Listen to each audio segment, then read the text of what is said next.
दोस्तों, ऋषि मुनि और अवतारों की भूमि भारत एक रहस्यमय देश है। युगों से संतों की तपस्थली है ये भारत। अगर कहीं धर्म है तो सिर्फ यही है, अगर कहीं संत है तो सिर्फ यही है। और यही वजह है कि आज भी भारत में युगों पुरानी गुफाएं, मूर्तियां, वेद पुराण और जल कुंड मौजूद हैं। और ये सभी चीजें न केवल भारतीयों के ही बल्कि विदेशियों के भी आस्था का केंद्र बनी हुई है। भारत में ऐसे कई स्थान है जिनका रहस्य आज भी बरकरार है। ऐसा नहीं है कि इन गुत्थियों को सुलझाने का कोई प्रयास नहीं किया गया है। दरअसल वैज्ञानिकों या शोधकर्ताओं ने जितनी बार भी इन रहस्यों के पीछे का सच जानने की कोशिश की है, वो उतना ही उलझते गए हैं। इसी के मद्देनजर आज हम आपको एक ऐसी रहस्यमय जगह के बारे में बताने जा रहे हैं जो महज एक कुंड ही नहीं है, जिसे भीम कुंड के नाम से जाना जाता है, जिसकी गहराई पता लगाने की कोशिश स्थानीय प्रशासन से लेकर विदेशी वैज्ञानिकों और डिस्कवरी चैनल तक ने की, लेकिन निराशा ही सबको हाथ लगी। हर बार की तरह आज हम फिर से एक बार भारत के ऐसे रहस्य को आपके सामने रखने वाले हैं जिसे हमेशा से आपसे छुपाया गया। तो बिना वक्त को खराब किए जल्दी से ले चलते हैं आपको भारत की एक और अनकही धरोहर की तरफ। लेकिन उससे पहले आपसे रिक्वेस्ट है कि अगर अभी तक आपने हमारे चैनल अनोखी दुनिया को सब्सक्राइब नहीं किया है तो जल्दी से कर लीजिए और साथ वाली घंटी को प्रेस करना बिल्कुल ना भूलें। मध्य प्रदेश के बुंदेलखंड में स्थित ये स्थान प्राचीन काल से ही ऋषियों, मुनियों और तपस्वियों, साधकों की स्थली कहलाई है। वर्तमान समय में भीम कुंड का ये स्थान धार्मिक, पर्यटक और वैज्ञानिक शोध का केंद्र बना हुआ है। ये भीम कुंड मध्य प्रदेश के छतरपुर जिले से करीब 75 किलोमीटर दूर स्थित बाजना गांव में मौजूद है। इस कुंड को देखने और इसमें नहाने के लिए बहुत से लोग दूर दूर से आते हैं। किस्सों कहानियों में बताया जाता है कि इस कुंड का संबंध महाभारत काल से भी है, जिससे इसका महत्व और ज्यादा बढ़ जाता है। भीम कुंड की खासियत ये है कि इसका पानी बेहद साफ और निर्मल है। भीम कुंड की गहराई को नापने के लिए कई वैज्ञानिकों ने दिन रात एक कर दी, लेकिन आज तक कोई भी वैज्ञानिक और संस्था ये पता नहीं लगा पाई है कि आखिर भीम कुंड की गहराई कितनी है और आखिर क्यों इस कुंड का पानी नीला दिखाई देता है। ऐसा इसलिए क्योंकि ये सारी खासियत किसी कुंड की नहीं बल्कि किसी समुद्र में होती है। इसी वजह से वैज्ञानिकों के लिए ये आज भी एक रहस्य से कम नहीं है कि आखिर कैसे एक छोटे से कुंड के अंदर समुद्र जैसी स्थितियां पैदा होती हैं। आखिर इस कुंड का महाभारत में क्या महत्व था, चलिए इस बारे में आपको थोड़ा सा बताते हैं ताकि आपको इसकी धार्मिक आस्था का भी पता चल सके। दरअसल ऐसा माना जाता है कि पांडव जब अज्ञातवास में रह रहे थे तब उन्होंने अपना कुछ समय यहाँ गुजारा था। कहते हैं कि जब द्रौपदी को प्यास लगी तो पांडवों ने इधर उधर पानी की तलाश की,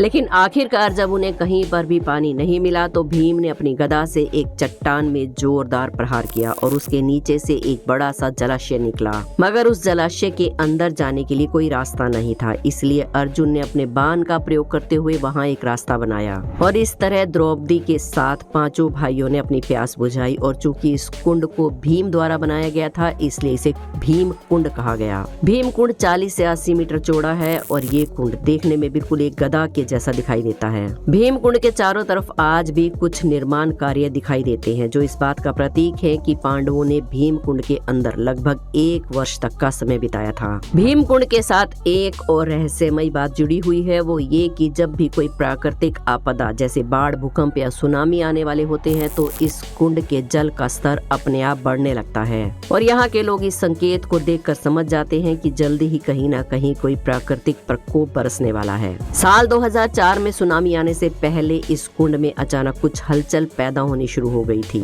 तब इस कुंड से पानी की लहरें 15 से 20 फीट ऊंचाई तक अचानक उछलने लगी और देखते ही देखते पूरे देश में ये बात आग की तरह फैल गई। इसी घटना के बाद भीम कुंड के दर्शन करने के लिए लोगों की संख्या काफी बढ़ने लगी। कुछ दिनों के बाद देश विदेश और मीडिया और दुनिया भर के वैज्ञानिक भी यहाँ पहुँच गए, जिसके बाद भीम कुंड पर शोध शुरू कर दिए गए। सभी ये जानना चाहते थे कि आखिर कैसे इस कुंड में समुद्र की तरह हलचल हो रही है। हैरानी की बात तो ये है कि वैज्ञानिक कई दिनों तक इस कुंड की गहराई को नापने की कोशिश करते रहे और कई गोताखोरों को इस कुंड के अंदर भी भेजा गया। लगभग 22 फीट पानी के अंदर जाने के बाद भी वो लोग आगे नहीं जा पाए, जैसे कि कोई ताकत उन्हें आगे जाने से रोक रही हो। एक विदेशी वैज्ञानिक ने तो उसकी गहराई का पता करने के लिए 200 मीटर पानी के अंदर तक कैमरा भेजा था, लेकिन फिर भी उसकी गहराई का पता नहीं चल पाया। वैज्ञानिकों का कहना था कि इसकी गहराई नापना संभव नहीं है। इसके अलावा यहाँ गहराई में कई क्विंटल वजन की मछलियाँ भी मौजूद हैं। इसके अलावा एक और बात यहाँ रहस्यमयी है कि इस कुंड के पानी का बहाव बहुत तेज है, जबकि आम तौर आमतौर पर कुंड का पानी ठहरा हुआ होता है और साथ ही नीलम पत्थर के जैसी एक बड़ी चट्टान भी है। वैज्ञानिकों ने अपनी रिसर्च में बताया कि जो मछलियां इस कुंड के अंदर मौजूद है, ठीक वैसी ही मछलियां समुद्र की गहराई में पाई जाती हैं। तो क्या ये संभव हो सकता है कि कहीं न कहीं इस कुंड का समुद्र से कोई संबंध है? जब नेपाल और जापान में भूकंप आया तब इस कुंड का जल स्तर अचानक से बढ़ने लगा था, जिससे ये कंफर्म हो गया था कि प्राकृतिक आपदा से इस कुंड का कोई ना कोई संबंध जरूर है। इस कुंड के पास एक गुफा भी बनी हुई है जिसमें शंकर जी का शिवलिंग विराजमान है। यहाँ पर आने वाले लोग इन्हीं की पूजा करते हैं। ऐसी भी मान्यता है कि इस कुंड में स्नान करने से सभी प्रकार के रोग दूर हो जाते हैं। इसीलिए लोग इस कुंड का जल बोतल में भर कर ले जाते हैं, क्योंकि ऐसा कहा जाता है कि इस कुंड का पानी गंगा जल के समान पवित्र है। कई सालों की रिसर्च के बाद ये भी पाया गया है कि भीम कुंड के जल में भी गंगा जल की तरह कीड़े नहीं पनपते, जबकि इसका हिमालय से कोई संबंध भी नहीं है। फिर भी इसका पानी हिमालय से निकलने वाली गंगा की तरह मिनरल वाटर जैसा है। ये एक अनंत स्रोत की तरह है जिसका पानी कितना भी उपयोग में लाया जाए, लेकिन इसका जल स्तर सामान्य ही रहता है। एक बार तो राज्य सरकार ने इस कुंड को खाली करने के लिए यहाँ पर वाटर पंप लगवाया। कई दिनों तक पानी बाहर निकलता रहा, लेकिन इसके बावजूद भी भीम कुंड के जल स्तर पर कोई प्रभाव नहीं पड़ा। वो जितना पहले था, हजारों लीटर पानी निकलने के बाद भी उतना ही रहा। आमतौर पर ठहरा हुआ पानी गंदा हो जाता है, लेकिन भीम कुंड का पानी ठहराव होने के बावजूद भी बिल्कुल साफ और पारदर्शी है। इसलिए लोग इसका प्रयोग पीने के लिए भी करते हैं। इस कुंड से जुड़ी हुई एक और हैरान कर देने वाली बात यह है कि इसमें डूबने वाले व्यक्ति का मृत शरीर कभी भी बाहर नहीं आता।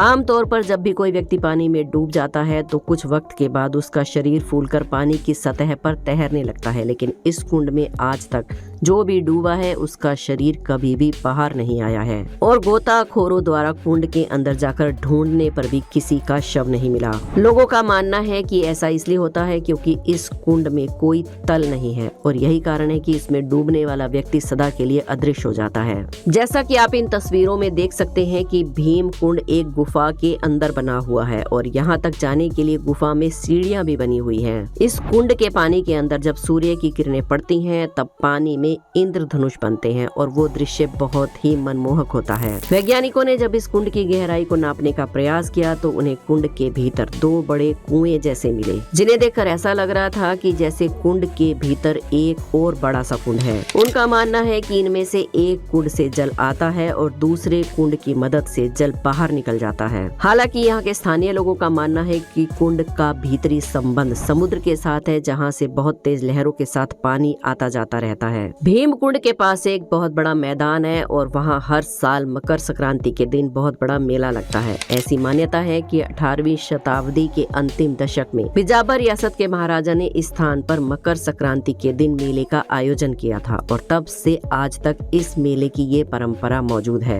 हर साल इस दिन काफी संख्या में लोग यहाँ आते हैं। इस कुंड के पानी का स्रोत क्या है, इसकी गहराई कितनी है और वैज्ञानिक आखिर इसका छोर क्यों नहीं खोज पा रहे हैं, वो कौन सी अदृश्य शक्ति है जो गोताखोरों को भी यहाँ नीचे जाने से रोकती है, ऐसे कई सवाल जो इस कुंड को घेरे रखते हैं, मगर इसका जवाब किसी के भी पास नहीं है। लेकिन इतना ही नहीं बल्कि इसी की तरह भारत में और भी काफी सारे कुंड हैं जो अपने आप में बहुत सारी रहस्यमयी कहानियों को समेटे हुए हैं। तो अगर आपको उनके बारे में भी जानना है तो हमें कमेंट्स में जरूर बताइए, हम उन पर भी आपके लिए एक वीडियो जरूर लाएंगे। आज की वीडियो में अगर कुछ नया जानने को मिला हो या कुछ इंटरेस्टिंग लगा हो तो वीडियो को लाइक जरूर करें। हमारे चैनल अनोखी दुनिया को सब्सक्राइब करके बेल आइकन को प्रेस करना ना भूलें। कल फिर मिलेंगे एक और वीडियो में। धन्यवाद।